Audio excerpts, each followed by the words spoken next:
These are old weathered fence boards. We replaced our back fence. I kept the wood and it's nice and weathered and worn. I've cleaned it, I've sanded it. It's not junky and funky, okay? So what I really like about it are how worn some of the pieces are at the top. This is probably my favorite wood to use for these Christmas trees. I'm gonna do 8 crushed glass trees. I'm gonna show y'all how I make them.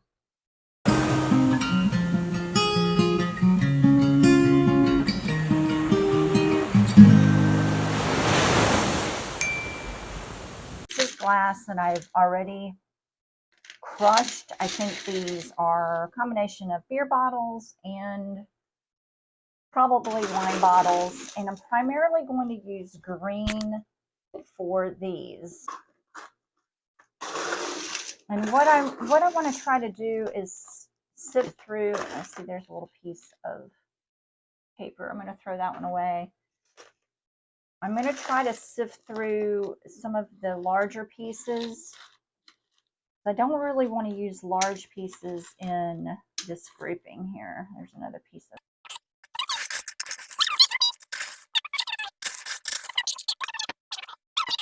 I like to use a straight edge to guide my tree. I'm not drawing a tree on each one of these. I'm doing them pretty freehand. So I like to use a straight edge. I'm using a great big popsicle stick. I think these are tongue depressors. I don't know, but you can use a ruler, you can use a paint stick, anything that you want.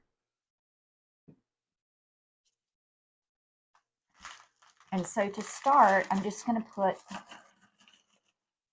some glass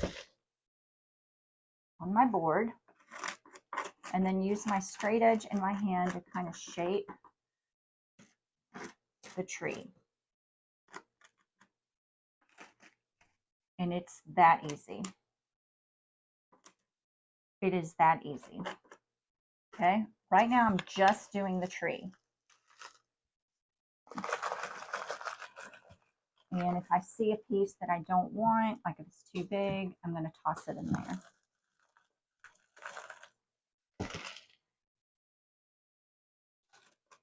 So the amount of glass is just going to depend on how big your board is, the shape that you want your tree, and also the type of tree it is. Okay, these are probably, I don't know, what would you call these? Douglas fir. A little bit of brown glass mixed in here. A little bit. Believe it or not, this glass is not super sharp. Now, the slivers are.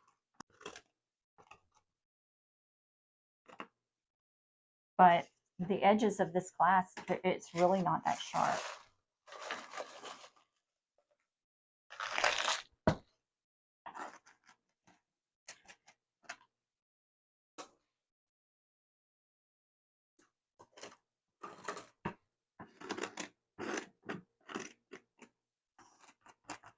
Just shaping the tree. Okay. So very simple, very simple. Let's do this one. All right. There was a vendor at my show last weekend that made these on glass. Now hers were very elaborate and they were beautiful. And the one that she did was more, it was very skinny and tall.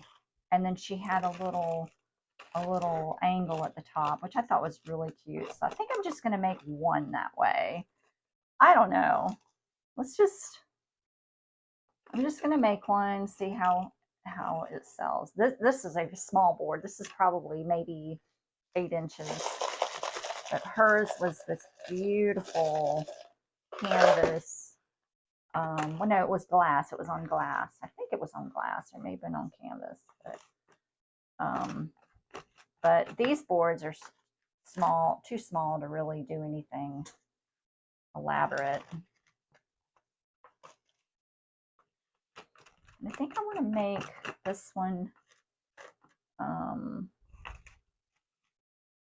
maybe give me a little lopsided bottom.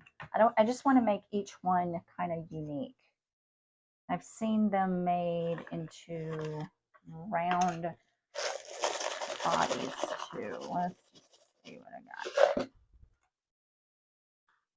So what if I did, so I want to level out the bottom first and just round it.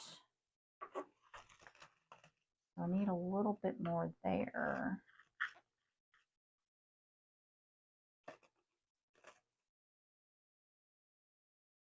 Okay. And then round.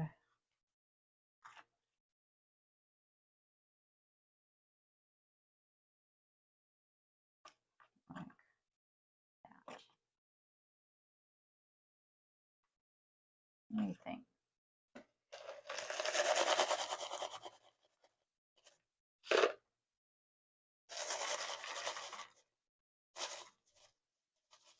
Okay, I've put almost just enough. I need a little bit more for that one.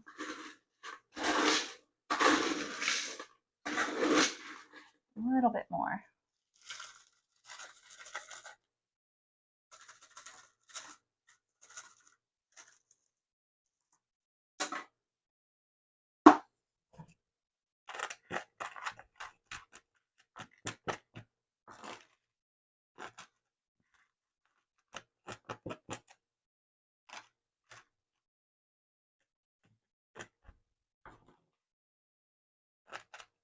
Okay, so those are our trees. And now I need to mix up my resin. And I think I figured 10 milliliters-ish for each tree. These are kind of small. Please listen to this music while I mix up my resin, my KSRESIN liquidy split.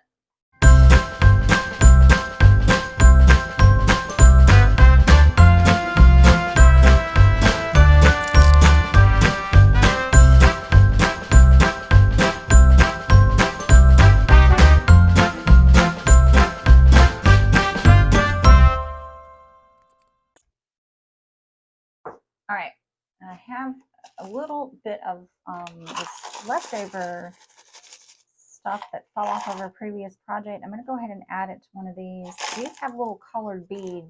This little mix has some colored beads, so I'm going to add it to this one because I do go back in after I've poured my resin. I go back in and I add little bits of beads and stuff. I don't really like the shape of that one, honestly. I don't know. I'm going to make him into a traditional shape. Okay. So I know they look plain now, but where so these look plain now, but once I add the resin, I'm going to go back and add some little beads, just like I've done with that one. So I've mixed 100 milliliters of KSRESIN liquidy split. This is my go-to pretty much for all my projects. And I'm using this wide popsicle stick, and I'm going to drizzle on each one of these.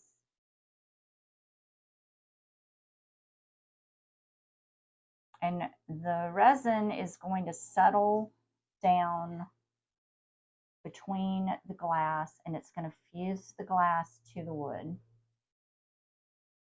Now, in previous videos, pay attention to your edges, by the way. In previous videos, I have used Mod Podge first, but I'm finding that I'm having better results looks-wise with just using resin.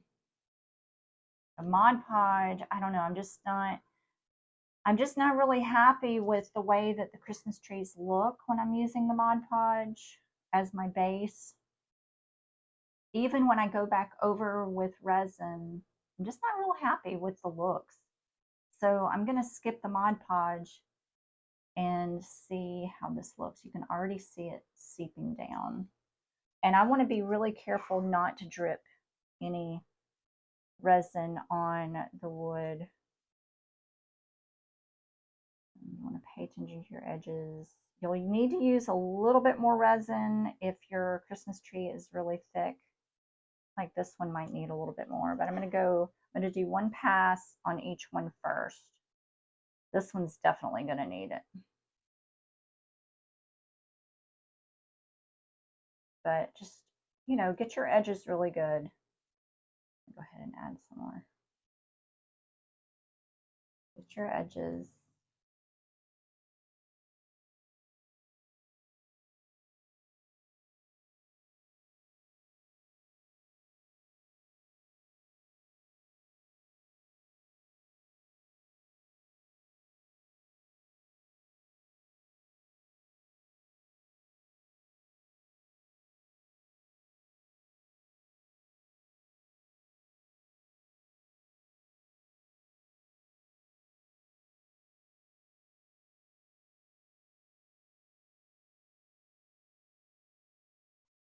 All right, I'm going to go ahead and add some beads and some color. I have a couple things that I'm going to use. I have colored beads, and I really just like to be random with sometimes just, you know, when you have a, I don't know, my traditional tree when I was growing up, we had a crap ton of random ornaments, really random colors.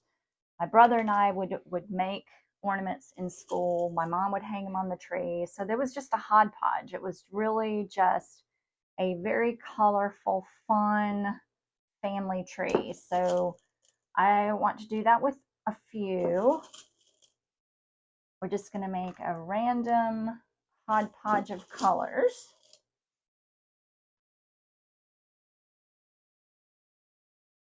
Okay, really fun, fun, fun. And then I want to use white pearls. Well, they're not white pearls. They're fake pearls. I'm going to load this one up.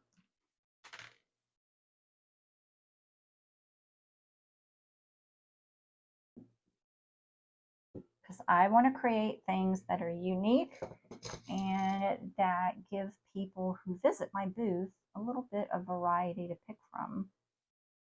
Okay.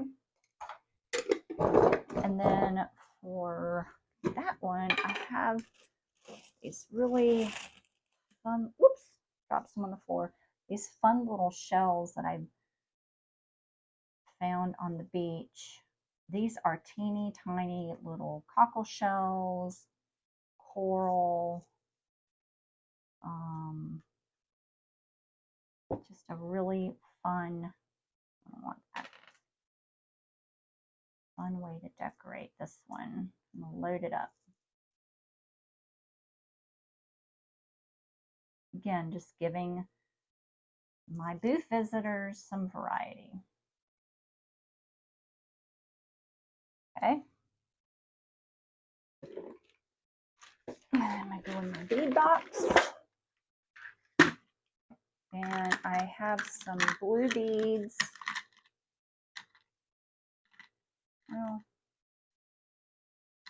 some of these are not blue. These are beads made out of paper. Not really sure where I got these. But these are paper beads. I think are kind of cute. Some other little random beads. These are a little bit bigger. I guess it's kind of like, these are kind of like what big Christmas balls would look like. Actually, I'm not going to use these. I'm going to use not blue for the rest because I have a plan.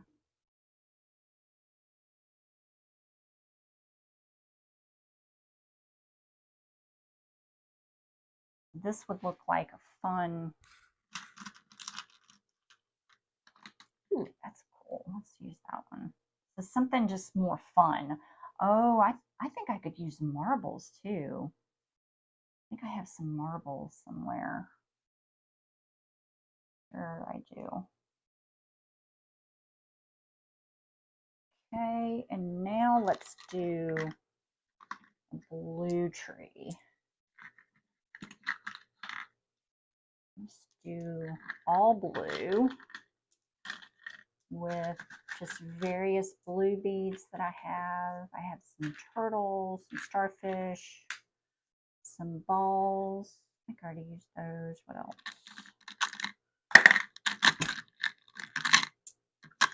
These are beads that I've been, I don't know, found at thrift stores and places. I'm going to do an all blue tree.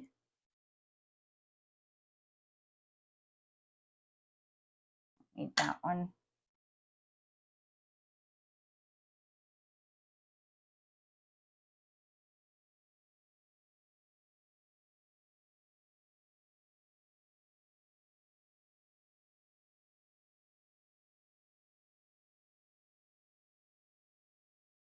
Okay. I think I'm going to do one with these little pieces. These look pretty.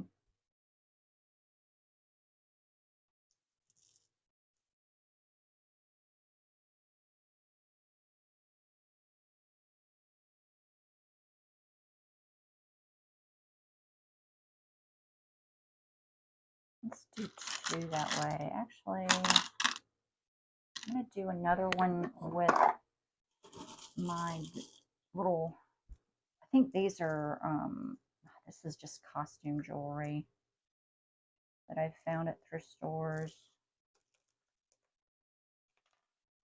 Just the shape of this tree is kind of lending itself to something a little bit more abstract.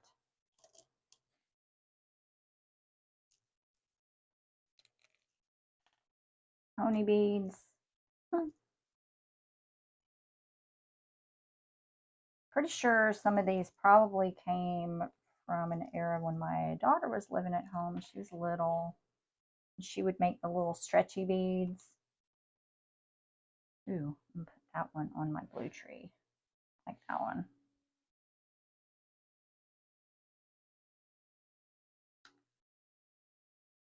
So just have some fun with it. Just have some fun with it. All right, now the rest of the resin that's in my cup, I'm going to go back over each one of these trees with a little bit more. Pay attention to where you have your ornaments, because we want those to fuse to the glass now.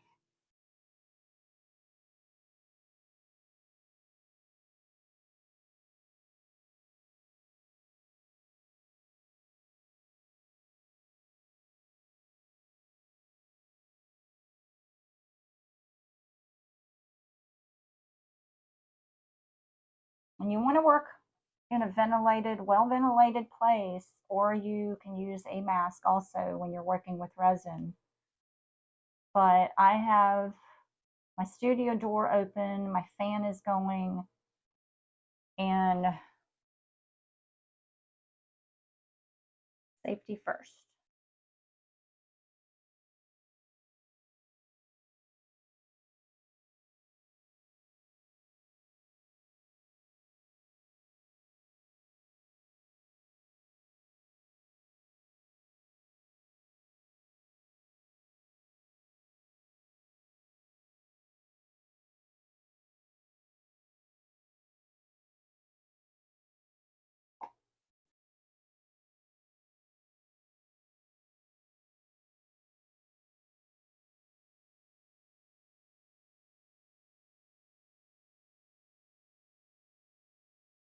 A little bit more to that one. So mixed 100 milliliters for 8.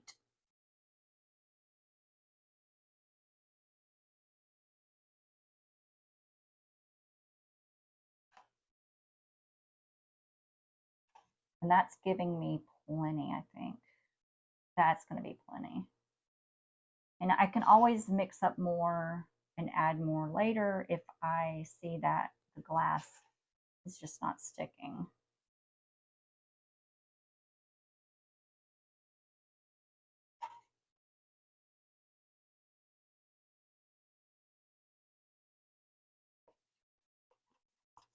I'm going to use the rest on this one because he's a little bit thicker. This resin is already setting. Not setting, but it's definitely thicker. I'm going to get off of there.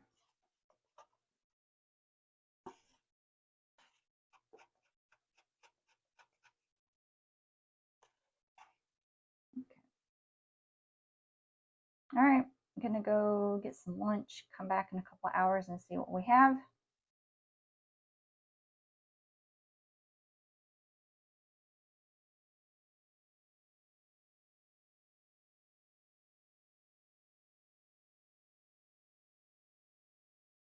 So these aren't done yet. Don't worry, these are not done yet. We still got some work to do. Ordinarily, this would be the part where I show you how I finish these by attaching cute little trunks and cute toppers like stars and turtles. But evidently, I lost my brains and forgot to record all of that. So what you're seeing here are the finished trees with tree toppers made from resin turtles and shells, and then the trunks that I've made using driftwood that I find on the beach, shells I find on the beach, all kinds of cool stuff to make the trunks, and I've just attached it with good old E6000, and that is it. I really like this little crooked trunk one, and why not have a turtle as a tree topper? You can use whatever you want as a tree topper, even little shells. So thanks for watching. I hope you give this a try and consider subscribing if you're not already a subscriber. Bye, friends. Thanks. Toodles.